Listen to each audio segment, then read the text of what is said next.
Hi everybody and welcome to Handmade Studio. I'm Cheryl Woodlock. Today I'm going to be talking about pouring your glazes onto your tiles. So stay tuned and find out more.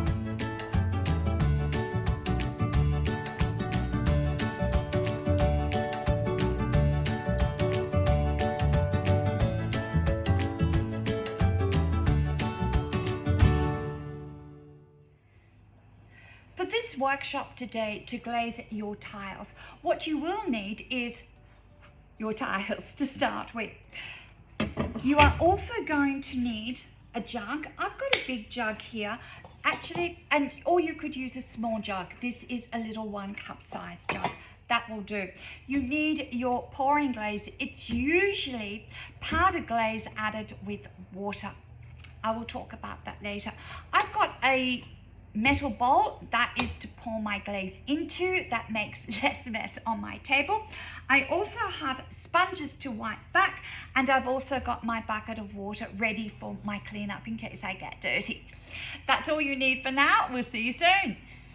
Pouring glazes is a method that I prefer to use. I find it quick and simple and very efficient time-wise. If you are a hobby potter, you might not find that this works for you. That is fine, but stay tuned and I'm going to show you how quickly you can get your tiles glazed. My glazes I mix up myself. I use a powdered glaze and I add a stain to it, a colored stain. I find this works for me because I want to use a lot of colors and it's more cost effective for me. For hobby potters, it might not be so cost effective, but if you're going to do a lot of work in the long run, it's going to be very simple and easy. I store them in the milk containers.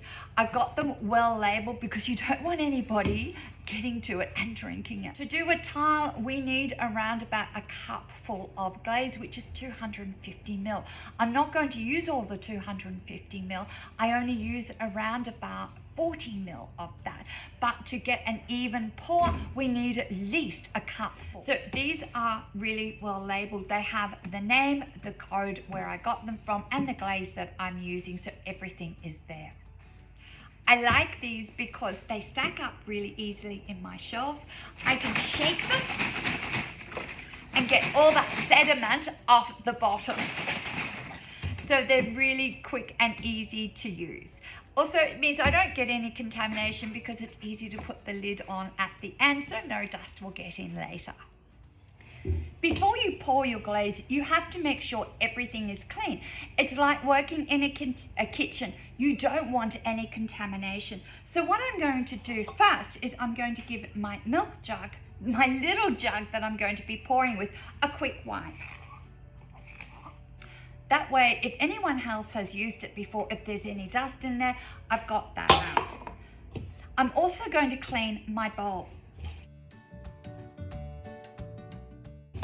Now that has been sitting in my studio for a week without being used, and perhaps dust might have settled in it. So now I know there is no dust, no contamination. Before I glaze my tiles, I need to give those a quick dust. If they've been sitting around in your studio, consider that they have collected dust.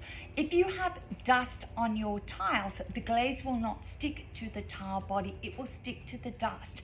And after it's been fired, it could peel off, which we call shelling. So make sure you clean your tiles properly.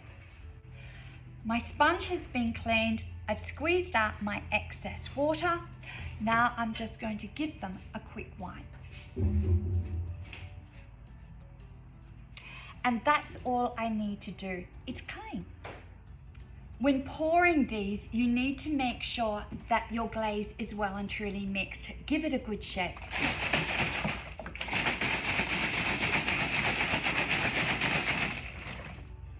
Now that you've shaken it, we need to pour it into our jug. That's roughly a cup full. That should be enough to do a quick pour. When you're glazing, you need to be really, really quick. I've noticed when I teach my students, they're a little bit tentative and they do it slowly. If you do it too slowly, what happens is the clay absorbs the water from the glaze and you get these ridges. You need to be really quick. I've got my tile and it's over my bowl. I've got a lovely wide bowl. I found it gets less splash everywhere. Are we ready? And this is going to be really, really quick, so watch.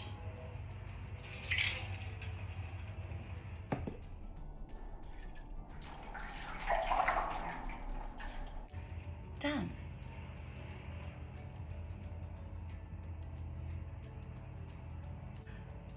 I've got some glaze that has gone underneath. I'm going to let this dry, and as it dries, you can see it's lighter at the top and it's darker down here. As it dries, it will go a light lavender color. You will see the difference. Don't touch it until it's powder dry.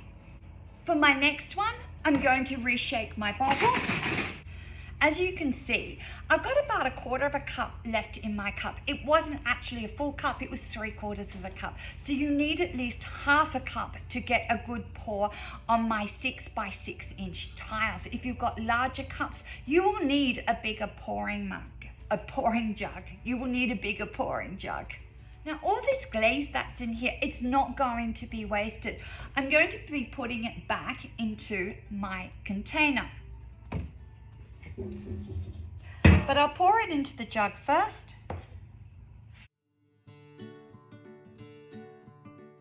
And then I'll pour it back in.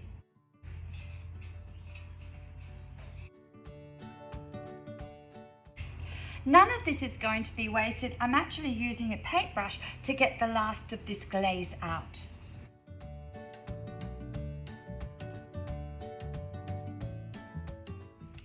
That was another 1/4 cup that was sitting at the bottom of that bowl. So you don't waste anything. That will go back into my jug.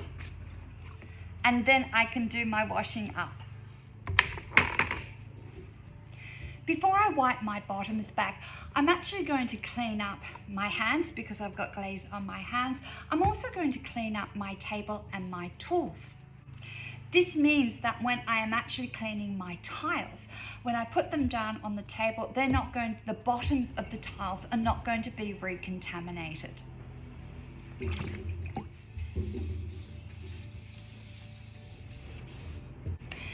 My hands are now clean and the table is clean. I'm just drying it back. I don't want too much moisture on the table when I'm cleaning my tiles. The first one I did is I've got the glaze on the bottom. If I have the glaze on the bottom, it's actually going to stick to my kiln shelf, so I need to get this glaze off. I'm going to gently hold it in my hands that way. It's going to be very, very gentle. I don't grab it hard, otherwise I will crack the glaze off the surface. So I'm just using my fingertips. I don't have long nails. If you've got long nails, you could have a problem. You might need to put rubber gloves on so your nails don't scratch the glaze. Pop your fingertips on, tip it over, and we're ready to wipe the bottom. My sponge is pretty wet, and I'm just rubbing that off. Turning my sponge over using the clean side. My sponge is now dirty. I'm going to rinse it again.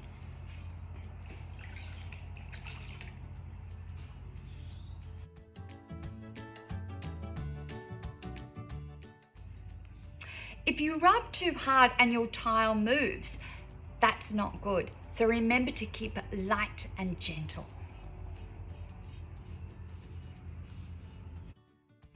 That's almost ready. I'm going to give it one more clean with the sponge again, just to make sure. Remember, if you have any glaze on the bottom of your tile, it will stick to your kiln shelf. So you need to make sure it is really clean. That's done, and that's now ready to put in the kiln. See you soon. Just a word before we finish up. Remember, when you have finished your glazing, make sure you clean your studio really, really well.